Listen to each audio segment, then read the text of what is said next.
já sei, peraí. Eu acho que é porque eu estava no YouTube simultaneamente. Você estava se assistindo. Não, é porque tava numa aba aberta, né? E eu estava lá. Bom, de qualquer forma, Zarlete, então a gente está na terceira temporada, o assunto é ética e psicologia, e hoje a gente vai falar sobre marketing, né? Para psicólogos. O que a gente pode, não pode, deve, não deve fazer quando a gente for divulgar os nossos serviços.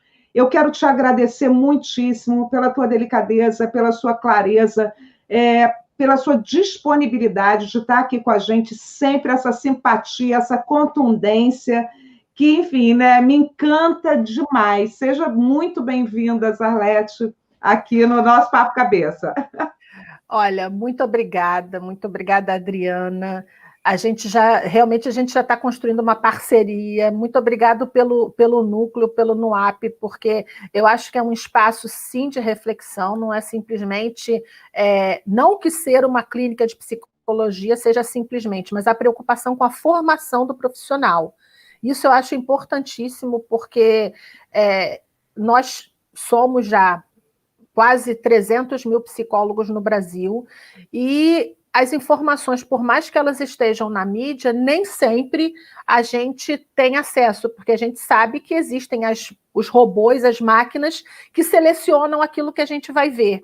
Então, nem sempre aquilo que é público, aquilo que está na internet, chega para nós. Então, quanto mais espaços a gente tiver para essa discussão, melhor. E já virou tradição esse cafezinho, né? Já virou, eu estou com o meu aqui, ó. No outro dia estava a Josete Coutinho também, aqui, psicóloga clínica, com bolo. Você falou café com bolo, né? Pois é, um bolinho de fubá é tudo, né? Já vai com esse tempinho assim, tudo maravilhoso, e essa conversa é sempre muito esclarecedora. Eu estava dizendo, a gente estava conversando sobre a importância do psicólogo participar, né, saber o que é o Conselho de Psicologia, tanto federal quanto regional, saber até que ponto ele pode se inteirar, né? Porque muitas vezes a gente percebe que o psicólogo fica ali esperando um auxílio como paternalista, e não se envolve na criação, não se envolve nas questões que podem se envolver, né? Até porque não sabem, né, Zarlete? Sim. Não sabem que pode nem por onde pode. A gente vai falar disso no final, né? A gente começou falando disso. Isso aí é só uma provocação, né? É só para provocar, esperar o pessoal chegar, né? Tinha bastante gente lá no grupo de supervisão, inclusive interessados com várias questões, né? E agora é a hora de perguntar. Eu sempre esqueço de pedir, vou pedir logo agora, para quem está aí e não está inscrito no canal, é muito importante para eu continuar fazendo esse trabalho, que a pessoa se inscreva e dê um likezinho se gostar. Se não gostar, pode botar o dislike, não tem problema nenhum, né?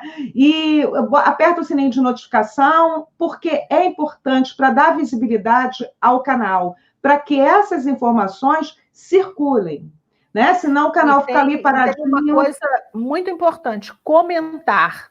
Porque é com comentário que a gente pensa no próximo tema, é com comentário que a gente pode perceber como isso chegou para a categoria. Então, comentem, falem alguma coisa. Isso. Eu vou dizer, todo mundo, eu acho, quer dizer, muitas pessoas conhecem a Zarlete, mas ela é professora de psicologia, especialista em ética, porque é fiscal do CRP, então ela tem know-how, né? Quantos anos, Zarlete, você está lá? 25 anos, faço no dia 25 de setembro. Tenho Olha, 24 anos e alguma coisa. Bodas de prata. Quem já chegou aí pode fazer pergunta, a gente vai falar sobre o que pode e o que não pode fazer quando a gente vai divulgar os nossos serviços de psicologia. A Elizabeth chegou, Elizabeth Ribeiro, é psicóloga clínica maravilhosa, minha querida, ela agora está em terapia do esquema, está trabalhando com esquema, né? É um amor, essa garota. Simone Luz, tudo bem? Simone, quanto tempo é da psicologia positiva? Amanda Lourenço também está aqui, que é minha aluna lá de supervisão, minha querida, excelente psicóloga, todo mundo comprometido com a clínica, né? Está todo mundo aí, ó, muito comprometido com a ética em clínica, principalmente. E aí, eu vou começar aqui, e vocês podem fazer perguntas, a gente vai ficar muito feliz, mas eu vou começar aqui com a pergunta que eu já tinha recolhido. Olha, o psicólogo, quando faz o cartão, seja ele aquele cartãozinho de papel ou cartão nas redes sociais, ele pode dizer, por exemplo, que vende produtos Jequiti? Avô, psicóloga, eu também vendo. Pode, Sarlete, me conta. Então, no nosso código de ética, o que é permitido eu colocar na minha divulgação? O que eu preciso colocar, né, para que eu seja identificada como profissional e o que eu posso. Então, eu devo colocar o meu nome completo. Se eu tenho um nome muito grande, eu posso abreviar o sobrenome. Eu não preciso colocar todos os nomes por extenso, mas eu tenho que colocar todas as letrinhas. Então, Zarlete da Silva Faria poderia ser Zarlete S. Faria, mas eu não devo omitir esse S. Colocar a palavra psicólogo, que é o título que nós temos, e colocar o meu número de CRP seguido da sigla do meu regional. O meu é Rio de Janeiro, CRP 05 e o meu número. Essa é a forma do meu nome profissional. Esse é o meu nome profissional. O que eu posso colocar junto com isso? A clientela que eu atendo, se eu atendo criança, idoso, casal, grupo, a abordagem que eu utilizo, eu posso colocar que eu sou gestalt terapeuta, que eu sou terapeuta cognitivo comportamental. Eu posso colocar os títulos que eu possuo, se eu sou mestre numa determinada área, que tipo de especialização eu tenho. Eu posso colocar algum tipo de atividade específica, se eu faço avaliação psicológica, se eu sou perita, tudo que eu faço eu posso colocar. O que eu não posso? Eu não posso vincular atividades à parte, como vender Jequiti, por exemplo, eu não posso colocar no mesmo cartão, eu não posso colocar práticas que não são reconhecidas da psicologia, vincular essas práticas. E se por acaso eu tenho duas profissões, eu sou psicóloga e sou advogada, eu tenho que criar 2 perfis. Hoje já existe a possibilidade de eu fazer cartão frente e verso, então eu posso colocar uma dúvida importante. Se eu tenho um nome que eu sou conhecida profissionalmente, eu posso usar esse nome? O que a gente orienta é o seguinte: de um lado, eu ponho a minha marca, eu ponho o meu nome comercial, eu ponho o nome da minha empresa. Do outro lado, eu ponho os meus caracteres, tudo aquilo que o Código de Ética exige. Mas essas coisas têm que aparecer. Quando é no Instagram, no Facebook, por exemplo, eu posso colocar lá no meu perfil que me descreve todas essas informações. E depois, naquilo que é flutuante, se eu faço um post, se eu faço alguma coisa assim, eu não preciso repetir todas aquelas informações. As informações já estão lá na capa. Então, essa é uma orientação para o trabalho. Eu quero te fazer uma pergunta, mas antes de te perguntar, eu quero dizer que meu querido Eduardo Braga, Padre Dudu, está aqui. O Dudu, Padre Dudu. Ele fez curso de psicologia positiva comigo, ele é um cara que se dedica à psicologia positiva, está fazendo psicologia agora, e é uma pessoa apaixonante. Padre Dudu, seja muito bem-vindo, cara. Eu chamo ele de Edu, mas eu sei que as pessoas chamam de Padre Dudu. E ele também se autodenomina assim, ele é um querido. E outra querida que está aqui também é a Maria Tereza, psicóloga clínica lá de BH. Voltando à questão, por exemplo, o psicólogo que não tem doutorado, mas tem título de doutor honoris causa. No meu caso, eu tenho título de doutor honoris causa e não fiz doutorado porque a minha questão não é acadêmica. Eu não quero ir, não é a minha função, é clínica. Então, eu me dediquei full time às minhas especializações, né? Neurociência, psicologia positiva, enfim. Psicanálise, inclusive, apesar de eu não ser hoje psicanalista, mas eu tenho o título de doutor honoris causa. Não faço questão de colocar e não coloco em lugar nenhum, mas eu vejo gente que não tem nada, nenhum título de doutor e põe um DR na frente. O que você acha disso? Isso pode, não pode? É antiético? O que você acha? Então, há uma diferença entre eu dizer que eu sou doutora em psicologia clínica ou se eu uso DR Zarlete Faria. Por quê? O DR, juridicamente, ele já é considerado um pronome de tratamento. Como é que eu trato um profissional de saúde? Doutor fulano. Se eu estou dentro de um hospital, a forma de se diferenciar quem é o staff, quem é a equipe técnica, é usando esse pronome de tratamento. Então, como já é uma coisa reconhecida popularmente, o pronomezinho DR antes do seu nome não informa que você tem doutorado, mas informa que você é profissional de saúde. Então, a gente tem um parecer jurídico sobre isso, o Conselho de São Paulo pediu um parecer, e a gente não impede o psicólogo de usar DR. Diferente se ele coloca o nome dele e coloca doutora em saúde mental, doutora em alguma coisa. Porque aí, se eu coloco que eu tenho um título de doutorado, eu tenho que comprovar que eu tenho aquele título de doutorado. Exato, porque causa um certo incômodo, né? Diferente do advogado, que naturalmente também é chamado de doutor, né? Porque a gente cansa de falar, não, doutora não, não, doutora não, porque o paciente chama, não tem jeito, né? Ontem eu fiz uma live, mas apesar de eu ter esse título, né, que é uma outra titulação por conta do livro, então,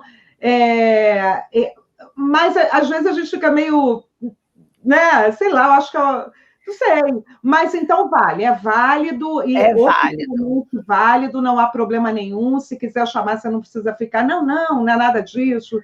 Não pode utilizar o DR sem problema. Porque essa é uma questão muito polêmica, causa polêmica na internet, tretou, relou, tem uma polêmica na internet em relação ao DR na frente, bota DR, tira DR, e aí você, né, fica sem saber o que fazer, né? E muito obrigada. Problema. É pronome. Pronome. Cara, isso para mim foi esclarecedor de um modo, eu não sei para vocês e vocês, galera. Olha aqui, Fabiana, minha aluna lá de São Paulo, né? Fabiana, olha aqui. Sou Fabiana, aluna de São Paulo, amo muito as lives com você e a Zarlete, ela disse. Ai, que delícia! Eu também adoro essas lives, que eu já disse, a gente está parecendo Netflix, já está virando série, né? Façam perguntas, a gente adora quando vocês fazem. Outra pergunta aqui, na verdade, eu quero até ler, antes de fazer essa pergunta polêmica. Não, eu vou fazer a pergunta polêmica primeiro. É possível prometer a cura para a homossexualidade, chamada de homossexualismo, por tais profissionais? Ou seja, quem promete a cura já vai com sufixo de doença, homossexualismo, né? Então, a gente tem que deixar claro que fazer essa diferenciação é muito importante. Homossexualidade não é doença, por isso que não chamamos de homossexualismo mais. Mas sabemos que existe uma linha da psicologia, existem alguns psicólogos que entendem a homossexualidade como doença sem nenhuma base científica para isso.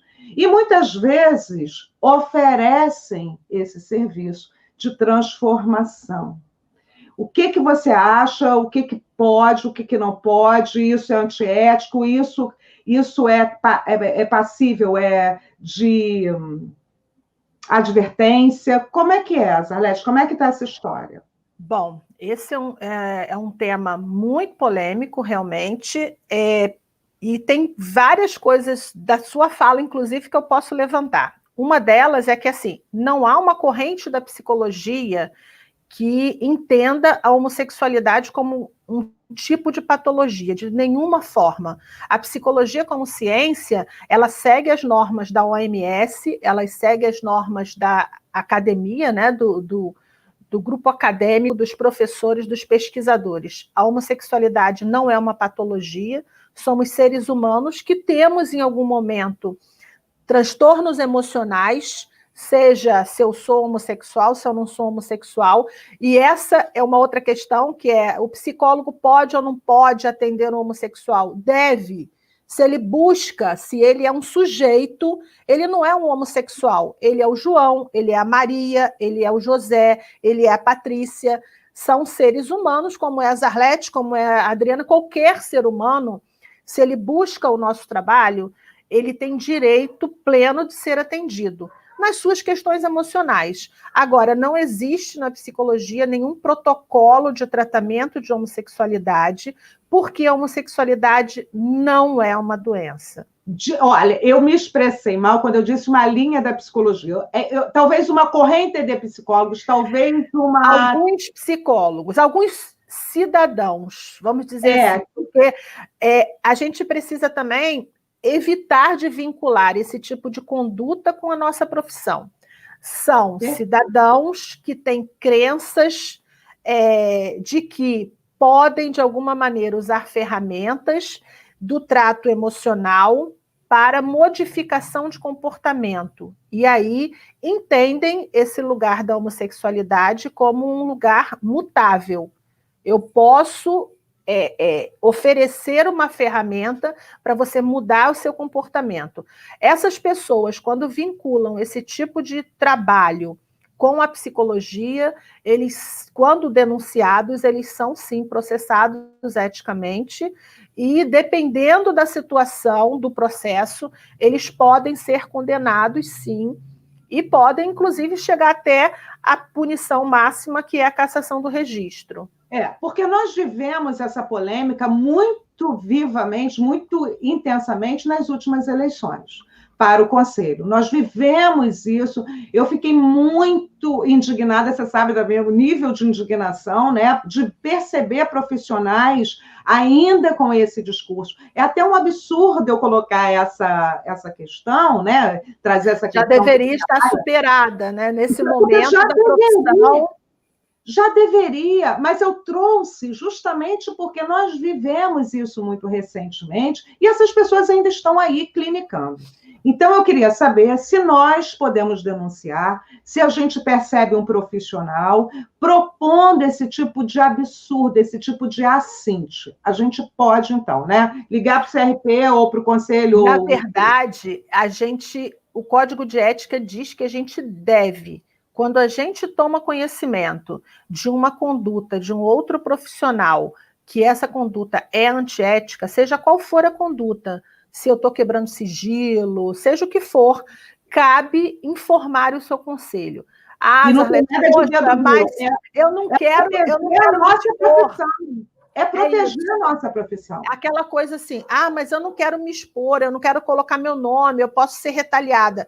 O Conselho tem um canal anônimo para receber isso. Você pode mandar... Você lembra aí? Não pode vir por telefone, porque a gente precisa documentar, mas isso pode vir por e-mail. Você pode ter um e-mail, encaminhar o e-mail para a COF, sem sua assinatura, sem seus dados, desde que você informe tudo aquilo que você tomou conhecimento. Se é uma página, se é um psicólogo, se tem o endereço dele, se tem foto do cartão dele, porque aí cabe à COF buscar essas informações para poder preparar essa denúncia e encaminhar para a comissão de ética. Então, quando a gente coloca a possibilidade do anonimato, é exatamente para que as pessoas não deixem de denunciar com medo de sofrer algum tipo de problema depois. Então, pode ser anônimo. Perfeito. Também soube recentemente, né, por uma aluna, que existem pessoas atendendo como psicólogas sem estarem inscritas no Conselho Regional de Psicologia, no Conselho, no caso, no regional, né? E isso pode, Zarlete? Se não pode, o que a gente faz, Zarlete? Então, isso não pode, isso já tem um nível um pouquinho diferente, isso é uma contravenção penal. O exercício ilegal da profissão é uma contravenção penal. Então, quando isso chega ao Conselho, o Conselho apura, encaminha para o Ministério Público. A pessoa pode ser até processada como estelionatária, seria? Estelionato, você dizer uma coisa... Como exercício ilegal mesmo, como exercício ilegal da profissão. É tipificado no Código Civil a contravenção penal por exercício ilegal da profissão. Então, quando o Conselho diz assim, quando o Conselho recebe, tem a moça ali na esquina, que ela está lá com a plaquinha de psicóloga, está atendendo como psicóloga, mas não tem registro. A gente consulta no Brasil, se a gente identifica o registro dela em outro regional, se realmente a gente identifica que essa pessoa não tem registro, isso vai para o Ministério Público para um processo judicial.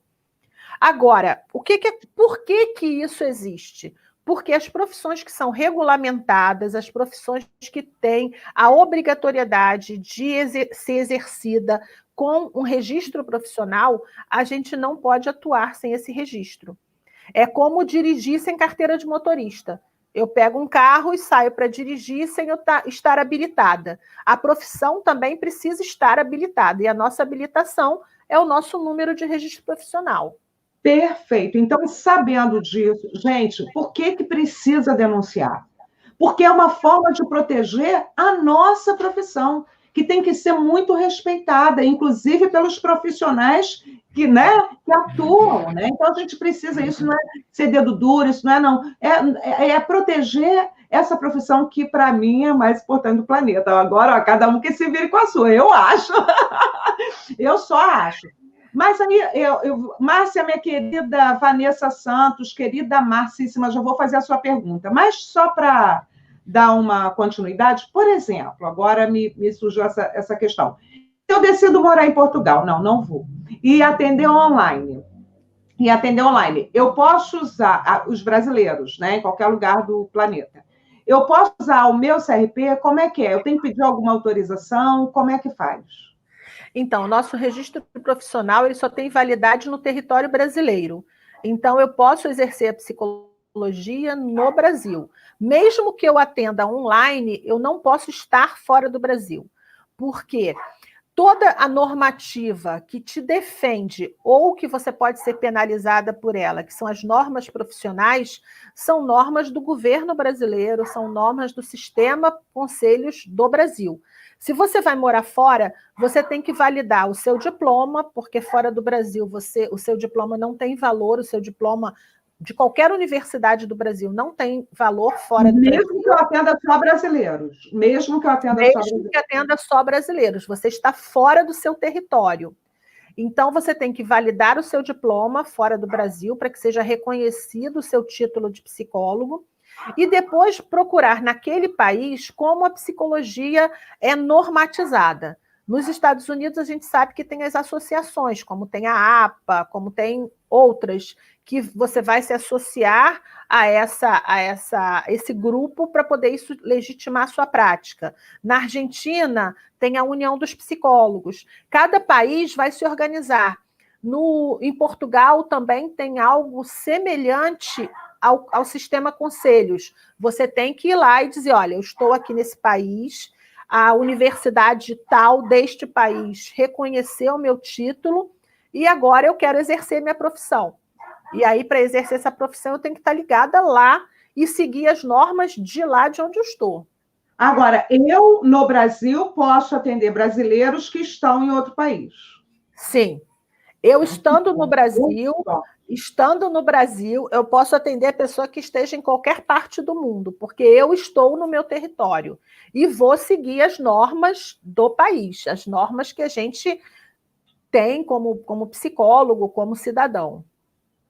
Perfeito. Aqui, eu vou botar aqui, peraí, a pergunta da Márcia Pinca, minha querida, também trabalha com Márcia, tudo bem? Você conhece, né? Ó, soube que, de acordo com a legislação brasileira, a psicoterapia não é atividade privativa de psicólogos, podendo ser praticada por outros profissionais. Procede?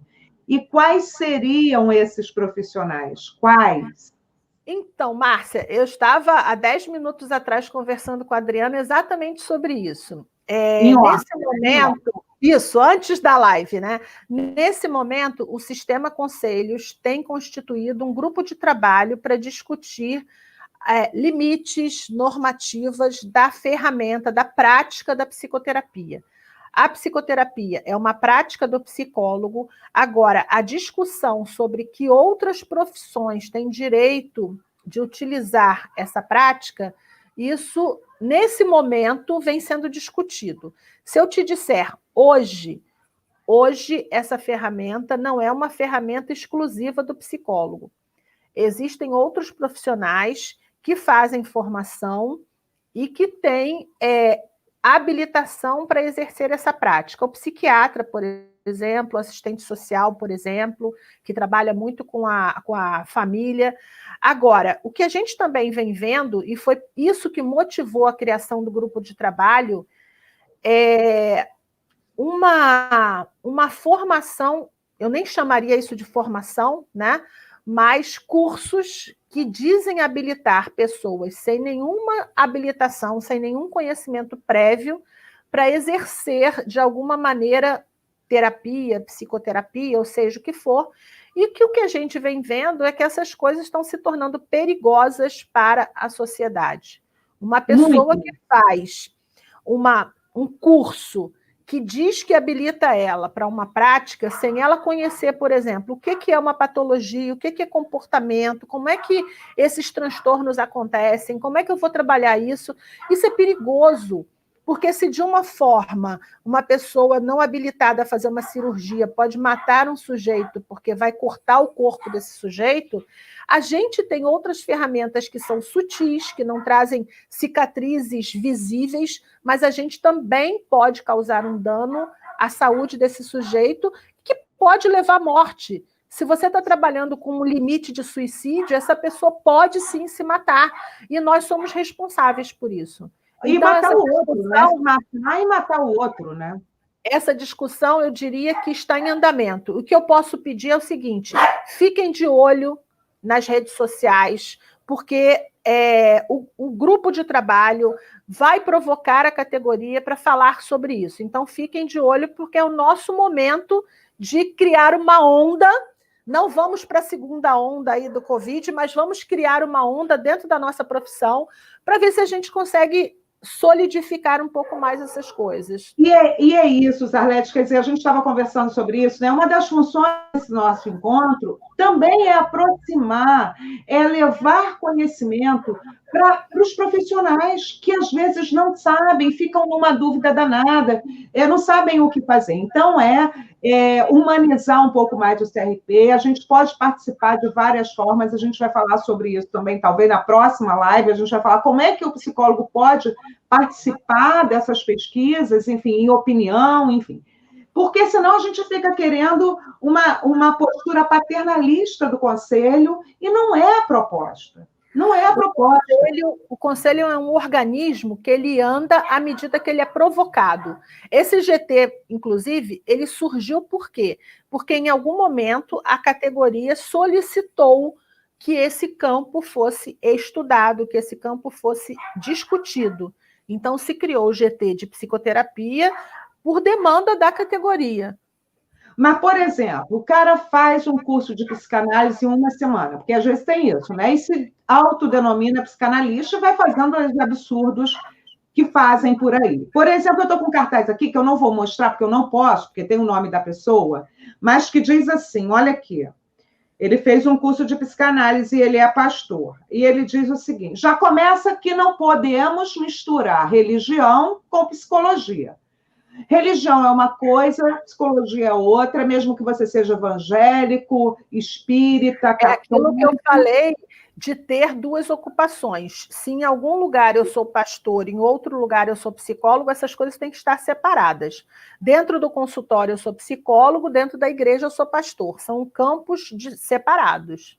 Ele está aqui dizendo que é dentro da igreja que ele faz. Então, ele diz assim: venha vencer seus medos, seus vícios, traumas, perdas, depressão, drogas, compulsão, insônia, dependência, desequilíbrio emocional, conflito conjugal, terapia de casal em grupo. Ele faz de tudo e ele é pastor e psicanalista. Isso não pode... Quer dizer, são duas questões. O conselho tem como fazer uma interferência aí, já que ele não é psicólogo, ele é psicanalista? Então, a questão da psicanálise para as leis brasileiras tem uma diferença. Existe um código chamado CBO, que é o Código Brasileiro de Ocupações, que dá um código distinto para o psicanalista. O psicanalista ele tem um número que é diferente do número do psicólogo. Então, como psicanalista, não é uma profissão, mas é uma ocupação. que a gente pode fazer formação em psicanálise e trabalhar a psicanálise, sim, mas a psicanálise é uma formação que também pode ser dada para outros profissionais, para outras pessoas, que infelizmente a gente também está vendo que em psicanálise vem surgindo uma coisa talvez até mais complicada do que a psicologia, que são os cursos online, curso de final de semana, compra apostila e vai trabalhar. A coisa está bastante complicada. Quer dizer, então é a nossa obrigação, psicólogos, profissionais da psicologia, trazerem essa questão para a população, ou seja, a população tem que ficar atenta ao procurar um processo de psicoterapia para saber se esse profissional de fato é qualificado, se ele é psicólogo, se ele estudou 5 anos, psicodiagnóstico, enfim, se ele pode, de fato... Se ele está pronto para mexer nessa panela, né? Se ele está pronto para fazer intervenção. Eu levaria um filho meu para fazer uma consulta com uma pessoa que eu sei que não tem nenhuma habilitação, eu iria a um lugar qualquer que essa pessoa não tivesse, a psicoterapia da mesma forma, eu preciso buscar um profissional qualificado. Você faria canal com protético? Não, o protético não sabe fazer canal. É mais ou menos isso, né? Então, isso. A nossa obrigação levar essa informação para a população e falar, gente, psicologia, psicólogo, psicoterapia, psicólogo, porque eu acho que é isso. E a gente pode fazer essa campanha, então, no Facebook, psicoterapia com psicólogo. Você quer ver um exemplo? O açougueiro também sabe cortar corpos. A gente vai fazer uma cirurgia com o açougueiro. Exatamente, ele conhece os cortes, ele sabe mexer, mas nem por isso ele tem habilitação para ser cirurgião. É bem drástico, né? Então, psicologia com psicólogo, a população tem que estar bem alinhada a isso. Tem um monte de pergunta aqui, eu vou colocando, façam perguntas. Eu quero agradecer a Silvia Marconi, que está aqui, a Ariane, e a minha querida Silvia Marconi, também super psicóloga clínica, toda responsável por tudo que ela faz, ela é o máximo também. E a Ariane, que está sempre com a gente, não está? Eu já vi a Ariane por aqui outras vezes. Ela está falando o seguinte, sobre o atendimento online. A gente sabe que nesse momento de pandemia foi liberado aos psicólogos pelo CRP. Porém, para atendimento online, é obrigatório estar cadastrado na plataforma Psi? Então, a psicoterapia, no formato online, ela está autorizada desde 2018. Ela teve notoriedade nesse momento porque os profissionais que atendiam em seus consultórios precisaram se retirar desse espaço e aí mesmo quem só fazia atendimento presencial passou a fazer online. Mas essa autorização já existe desde 2018. De qualquer forma, desde 2018 é obrigatório estar cadastrado no EPSI. Agora também, o EPSI continua Antigamente, lá. Precisava ter um site, né? Eu já tive site, autorização do federal e tal. Tem uma história, né, sobre o serviço psicológico online que vem desde o ano 2000. Desde o ano 2000 que existem normativas para o trabalho de psicologia no meio online. Em 2018, que é o último formato, autorizando a psicoterapia, criou-se o site para a gente se cadastrar individualmente. Por que não é mais o site que tem o selo? Porque o que a gente percebeu é que a Adriana tem um site, eu estou dizendo qualquer psicólogo, a Zarlete tem um site, é responsável técnica por aquele site, mas cadastra outros 5.000 psicólogos de qualquer lugar do país para atender naquele site. Então, qual é a qualidade desse trabalho? Quem é essa pessoa? Será que a Zarlete se preocupou em saber se essa pessoa tem realmente registro profissional, se ela está habilitada a fazer aquilo ali? Então, o Conselho decidiu que esse cadastro passaria a ser individual e não mais coletivo, como era o site. Muito bom, muito bem. Podem perguntar e eu vou fazendo as minhas aqui. Olha aqui. Podemos dar garantia? Eu já vi psicólogos botando isso no cartão. dar garantia de um bom resultado? Satisfação garantida o seu dinheiro de volta? Então, né? Aqui na nossa live, eu acho que a gente faz um papo bem descontraído, mas eu tenho que dizer o seguinte: no artigo 20 do Código de Ética, fala como o que devemos ou não divulgar do nosso serviço. A gente não pode fazer previsão taxativa de resultado, é esse o nome, né? Quando eu digo assim, olha, vem aqui que em 5 sessões você perde essa fobia, vem aqui que em uma sessão você vai emagrecer 20 quilos. Não, porque nós trabalhamos com uma ciência que ela não é uma ciência exata, nós trabalhamos com uma ciência que tem resultados subjetivos, porque cada indivíduo é um indivíduo. Se com um indivíduo, em 5 sessões, eu tenho um determinado caminho, uma determinada trajetória, com outro pode ser que eu leve 20, que eu leve 30. Então, eu não posso, de antemão, prever nenhum resultado. Eu preciso trabalhar com cada pessoa, com cada história, e é o que a gente chama de plano de trabalho. O psicólogo precisa ter, com cada cliente seu, um plano de trabalho. Ainda que isso não esteja no papel, eu preciso saber, bom, eu estou caminhando nessa trilha com as Arlete. Já com a Adriana, eu caminho em outra trilha, porque a história dela é outra, a queixa dela é outra. Mas eu preciso saber o que eu estou fazendo. Mas eu não tenho uma fórmula que 1 mais 1 igual a 2, não. Porque assim, eu posso até dizer, né, assim, por dedução científica, olha, se você faz terapia, você tem uma vida melhor. Pronto. Ao fazer terapia, você vai conseguir maior bem-estar. Pronto. Agora, eu não posso dizer, venha ao meu consultório, que em 2 sessões você terá uma vida maravilhosa. Ou então, trago o seu amor em 3 dias também não. Eu já vi uma coisa dessas. Nossa. Eu já vi uma coisa dessas. Naquela época, né, que eu estava circulando muito, na época da campanha, né, para as eleições do CRP, eu já vi coisas desse tipo. O que acontece a gente tem trabalhos acadêmicos que podem estatisticamente dizer, em média, quantas sessões eu tenho alguns resultados. Algumas ferramentas, elas me dão essa possibilidade, mas eu não posso, antes de conhecer a Maria, dizer sobre a Maria. Eu só posso dizer sobre a Maria depois. Eu costumo dizer na supervisão, o tempo não é seu nem de Deus, é do paciente. É o paciente que vai dar essa resposta. Você não tem como dizer se a terapia será breve, de médio ou de longo prazo. A gente tem mais ou menos uma previsão, sabe qual é a eficácia da nossa técnica. Mas depende do paciente. Às vezes tem paciente que é fugitivo, ele não quer encarar. Então, ele demora a engrenar no processo. Ele só fica ali na superficialidade, né? E outra questão polêmica, a Márcia tem uma questão aqui, eu vou botar já. Uma outra questão bastante polêmica é o coach e o psicólogo. O psicólogo que é coach, e o coach que toma a vez do psicólogo, teoricamente, né, ou que se arvora a usar técnicas produzidas pela ciência e psicologia, sem ter um gabarito para isso. Como é que o CRP se posiciona?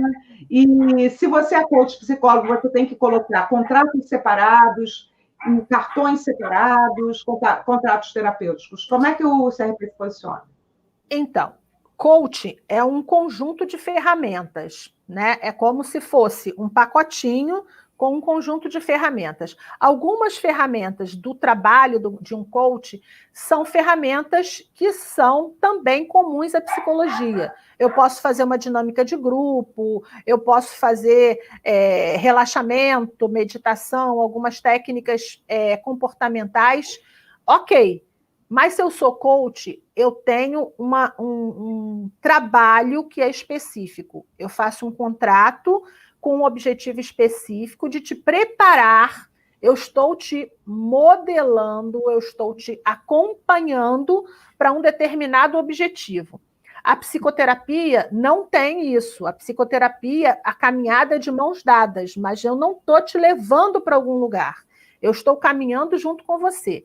Agora, eu posso ser psicólogo e posso ser coach? Sim. Eu posso ser psicólogo e posso usar as ferramentas de coach e posso divulgar junto lá no meu cartãozinho de psicólogo como uma ferramenta que eu utilizo. A gente tem uma nota técnica do Conselho Federal de Psicologia que permite ao psicólogo de utilizar as ferramentas do coach no seu trabalho. Agora, os objetivos do trabalho, eles precisam estar bem definidos. É como a avaliação psicológica. Eu faço um contrato para avaliação psicológica que tem início, meio e fim. Eu faço um contrato para coach que tem início, meio e fim. Agora, eu faço um contrato para psicoterapia que tem início. E a gente vai ver onde é que vai ser esse fim, né? Se vai ser no meio, ou se a pessoa... Também tem isso. Agora, quem é só coach, que não é psicólogo, ele vai fazer aquela formação de treinador, o coach é um treinador, né? E vai utilizar aquelas ferramentas lá no seu... no esporte, ou seja, em que lugar for. Ele não pode se divulgar como psicólogo e ele não pode, como a gente viu há um tempo atrás na novela, dizer que ele faz trabalhos emocionais para abuso sexual, para violência doméstica, para transtornos questões mais profundas, né? Para questões mais... Não há um treinamento. Se eu penso que coach é um treinamento, não há um treinamento para você deixar as suas marcas de uma vida onde você foi abusada. Não existe um treinamento para isso. Né? O treinamento é para você alcançar um objetivo. Eu estou no meu início de carreira, eu preciso de um treinamento para me apresentar bem, o que eu vou vestir, como eu vou falar, como é que eu vou participar de uma entrevista. A psicoterapia é que vai trabalhar como eu me sinto, quais são as emoções represadas para um determinado trauma que eu vivi. É completamente diferente. Agora, o psicólogo pode utilizar. Agora, se a gente percebe que o coach está fazendo isso, e a gente denuncia no CRP, o CRP tem alguma competência, ele pode fazer alguma coisa em relação a isso? É o mesmo caso da mulher. Se ele perceber, ele vai verificar a situação. Se a pessoa não é psicóloga e está oferecendo sessões ligadas a questões emocionais, isso vai ficar caracterizado como exercício ilegal da profissão. E aí a gente vai caminhar... Não entra lá no que a Márcia perguntou das psicoterapias?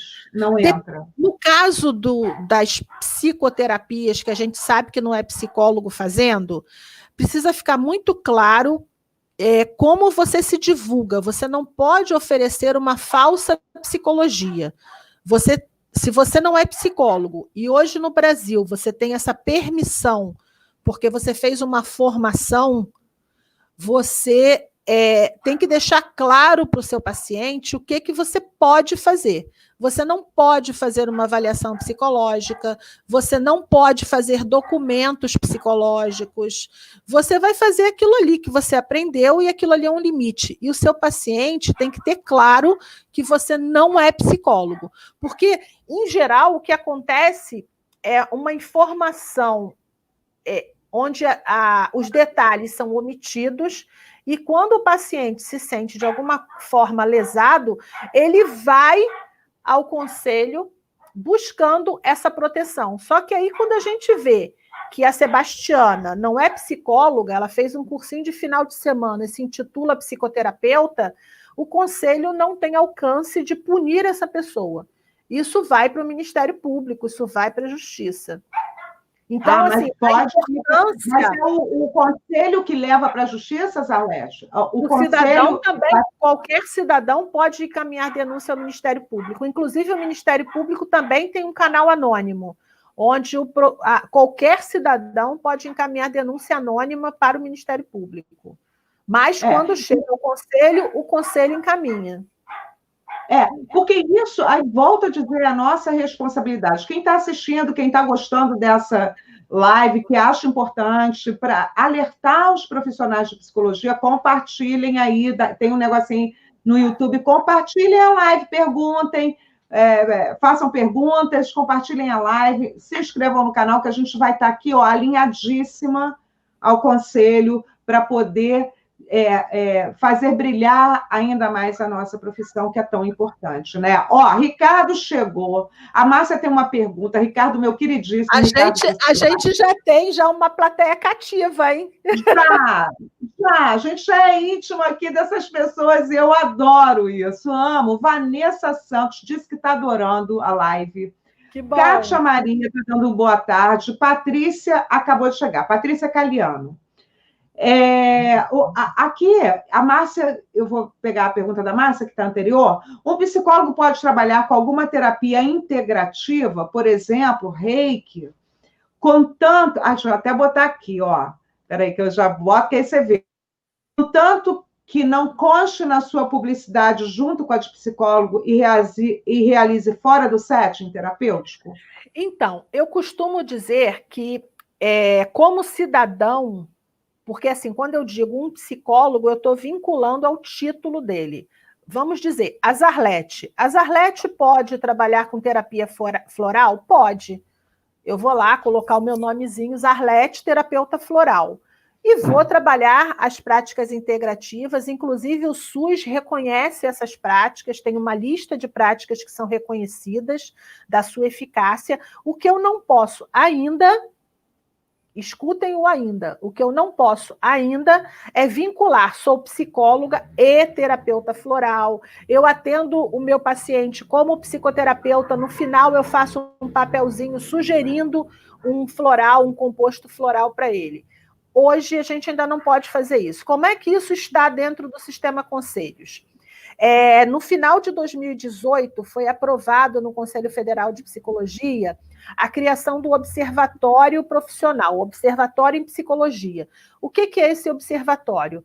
Vai ser um lugar no Conselho Federal de Psicologia que vai receber teses de novas práticas em psicologia e vai analisar essas novas práticas e vai autorizá-las ou não para o nosso uso. Então, por exemplo, o EMDR, o biofeedback, a terapia floral, qualquer outra prática que a gente está sabendo que está aí caminhando, que a ciência está evoluindo. Essas práticas, se elas forem autorizadas, a gente vai poder utilizar junto com o nosso título. Lembra que o SATEPS, por exemplo, que é aquela comissão que analisa os testes psicológicos, faz exatamente isso. Recebe um teste, analisa esse teste, se esse teste é autorizado, a gente utiliza. O Observatório em Psicologia vai receber uma tese sobre uma determinada prática e vai dizer, ó, isso o psicólogo pode, isso o psicólogo não pode. Isso está, até início desse ano, isso já estava muito na porta. Só que a pandemia veio e isso deu uma pausa. Mas acompanhe, porque o observatório está para sair. Beleza, maravilha. Olha só, tenho aqui o Psicologia Visual, a Patrícia, né, que eu já vou fazer, a Patrícia Caliano. Lorena Alencar também chegou. Cheguei. E a Patrícia Caliano diz o seguinte: já denunciei no CRP uma coach oferecendo cura de relações familiares em um desafio e recebi uma resposta que o CRP não fiscalizava porque ela não era psicóloga. Assim, eu só posso responder detalhadamente sobre isso se eu tiver como essa prática acontece. Mas o que o CRP não pode? Eu não posso bater na sala dessa pessoa e pedir que ela me apresente como ela trabalha com essa cura. Se ela diz que ela tem ferramentas de coach para fazer, e o que ela chama de cura, porque, por exemplo, em psicologia a gente não trabalha com o termo cura, a gente trabalha com... Até porque cura dá a ideia de extinção de alguma coisa. A gente não trabalha com extinção de alguma coisa, a gente trabalha com mudanças. Agora, se a pessoa divulga isso utilizando um formato em psicoterapia, isso vai para o Ministério Público. Então, depende como isso é apresentado. Porque o conselho, ele não pode bater na porta dessa pessoa e investigar esse trabalho.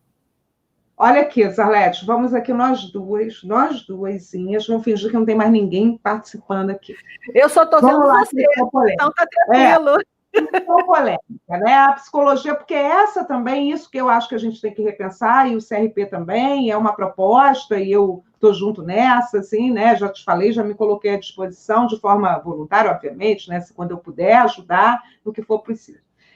Tecnicamente falando, né? Você fala, a gente em psicologia não fala de cura, mas a terapia do esquema, que é a ciência na qual eu pauto a minha clínica, e a psicologia positiva, que também é a ciência na qual eu pauto a minha clínica, essas duas juntas e misturadas, elas falam de cura. Por quê? Deixa eu contar um negócio. Se a gente pega a definição de transtorno mental é o que dura tanto tempo. Aí você lê lá 2 páginas no DSM-5, por exemplo, que pode ser uma referência nossa, né? E aí você vê, transtorno é o que transtorna. Se você, o transtorno sujeito e quem está em torno dele, né? Isso, em linhas gerais, secando tudo que diz lá nas 2 páginas.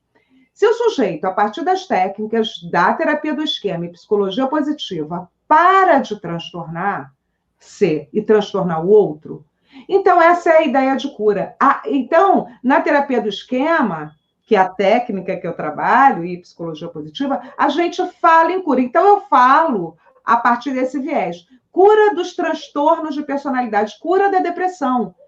Por quê? Pensem bem, primeiro que a depressão é uma construção histórica, ela nem tinha nome de doença, só depois da Segunda Guerra Mundial que ela ganhou, foi batizada, porque a indústria farmacêutica descobriu um remedinho para deixar o sujeito mais feliz. Então, patologizaram a tristeza.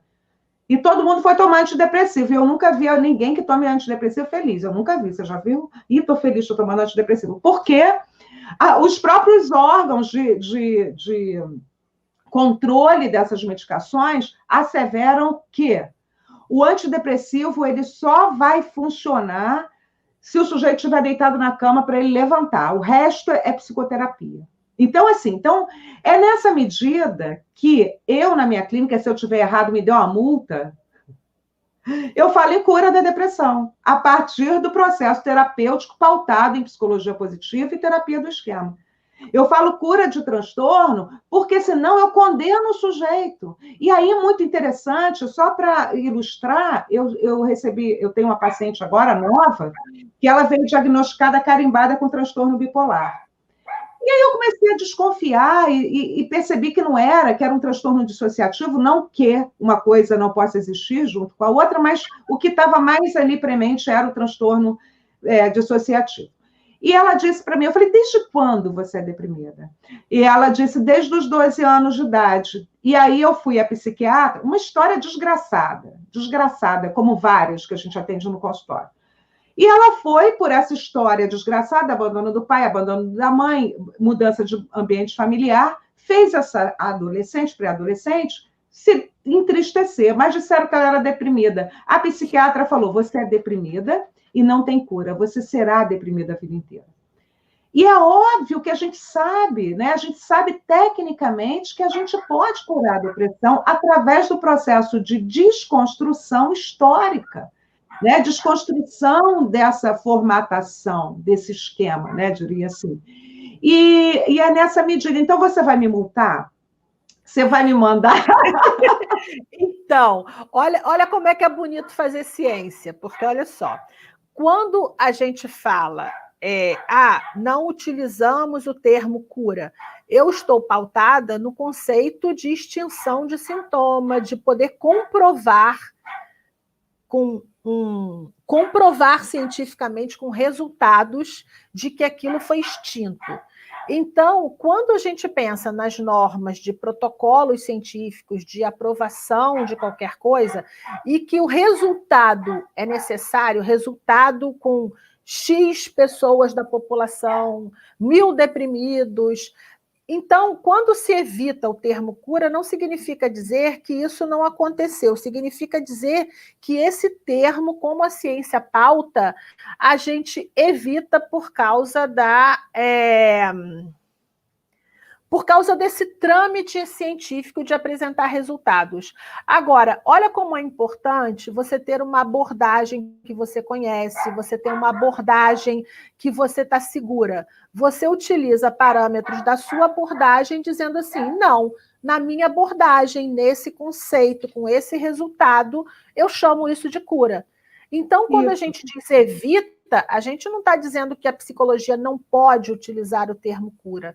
O que a gente está dizendo é que a gente não tem uma referência quantitativa e objetiva para falar de cura. Entendi. Como a gente tem, por exemplo, eu não vou ser montada e nem advertida.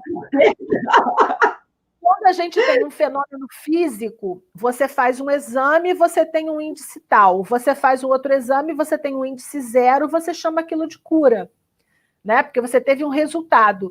Em psicologia, o resultado ele é observável, ele é comportamental. Então, o que eu é diferente. O que eu costumo fazer? Como a gente tem lá os critérios diagnósticos, se a pessoa deixa de apresentar aqueles critérios diagnósticos para eu fechar o quadro de transtorno, eu falo, pô, então tu não tem mais esse transtorno, vai na paz e vai feliz. E o que eu acho importante, Zanetti, porque quando a gente aborda isso, eu falo, olha, essa técnica é assim, a tua depressão você não é vírus, se é construção histórica, a gente pode entender essa história e ressignificar, a gente pode... Né, flexibilizar esses teus padrões inflexíveis, a gente pode, você topa, mas eu vou depender de você, porque eu não tenho pó de pirlim-pim-pim, nem uma varinha mágica. Eu dependo do seu trabalho. Quer dizer, eu não estou aqui falando, vou te curar em 3 passos de estalar de dedos. Não. Eu vou te curar com uma técnica tal, a gente vai fazer isso, vai fazer aquilo, e eu dependo de você, te curar. Nem precisa usar isso, né? Assim, mas a depressão, você pode sair dessa lama subjetiva na qual você se encontra. Você pode sair. E eu vou te ajudar. Né? É uma coisa que eu sempre falo. Quando eu disse isso para ela, que estava condenada, ela tem 39 anos, então ela vive esse tempo inteiro achando que não vai ter jeito. Ela acreditou, até porque a palavra do médico tem um peso imenso. Quando alguém disse para ela até me falou, a mulher toda de preto, de unha preta, eu às vezes estou toda de preto, de unha preta, né? Ela me disse que nunca mais ia ter cura. Eu falei, não, menina, tem, vamos lá, vamos juntas, vamos trabalhar. Vamos trabalhar. Aprenda a ser otimista. É um livro do Martin Seligman que eu dedico a todos, que tem ali os experimentos científicos. Então, a gente se baseia nisso. Eu ia até pegar o livro, mas está longe. A gente se baseia nisso para poder fazer essas afirmações, porque ele pesquisou, ele é o pesquisador e eu sou a aplicadora. Né? Então, a gente utiliza aquelas técnicas para poder trabalhar a questão. Enfim, a gente estava lá no marketing para psicólogos, é porque isso também, eu não posso dizer, eu vou te curar em 3 toques, mas eu posso dizer, podemos fazer um trabalho terapêutico sério e você pode sair dessa lama subjetiva. Você, né? Pode sair disso? Pode sair disso. Uhum. Então, e dá esperança ao paciente, né? Que ele fica desesperançado. Sim, claro. Porque também, se a gente disser que não tem como sair disso, a gente está falando de que não há eficácia no nosso trabalho. Nosso trabalho tem então, eu vou parar de trabalhar agora, se eu não puder ajudar meu paciente. É ciência, então a gente tem isso sim. Isso, e porque também tem essa coisa da psicanálise freudiana, né, que dizia, ou o sujeito é neurótico, ele é psicótico, ou é perverso, não tem como ser normal. E aí as pessoas meio que diagnóstico.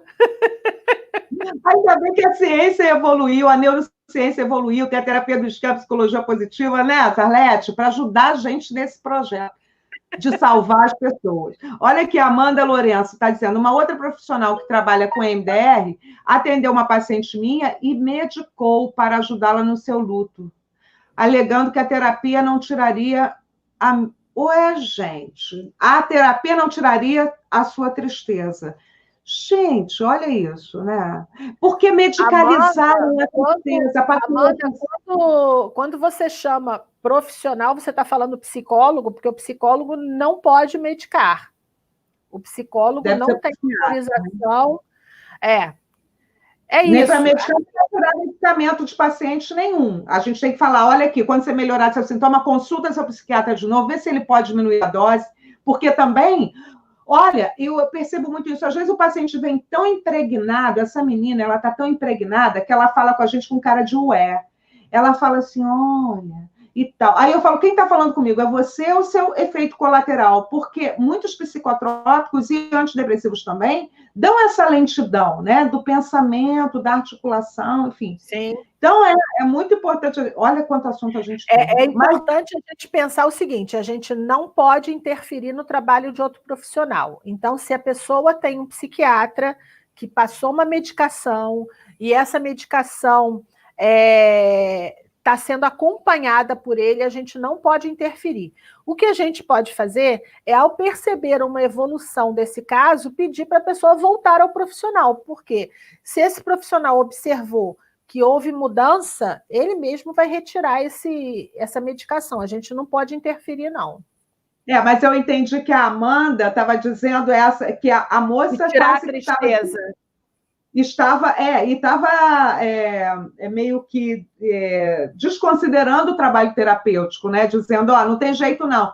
Patologizar a tristeza, Zarlete, pelo amor de Deus, ninguém não pode mais ser triste. Existe sim uma linha de profissionais que acreditam que alguns transtornos psicológicos, a depressão, a ansiedade, são puramente orgânicos. E que, sendo puramente orgânicos, eles precisam ser tratados com medicação. Existe essa corrente. E aí, assim, se essa pessoa está em psicoterapia, deixa o profissional pensar como ele quiser, a gente não vai interferir, vamos seguir o nosso caminho. O importante é a pessoa melhorar. Se a pessoa melhorou, saiu daquela depressão, saiu daquela ansiedade, está podendo viver de outra maneira, ótimo. E aí, o próprio paciente questionar se é esse profissional que ele quer para a vida dele, né? Cuidando dele, né? Exatamente. Zarlete, a última pergunta. Olha como voou.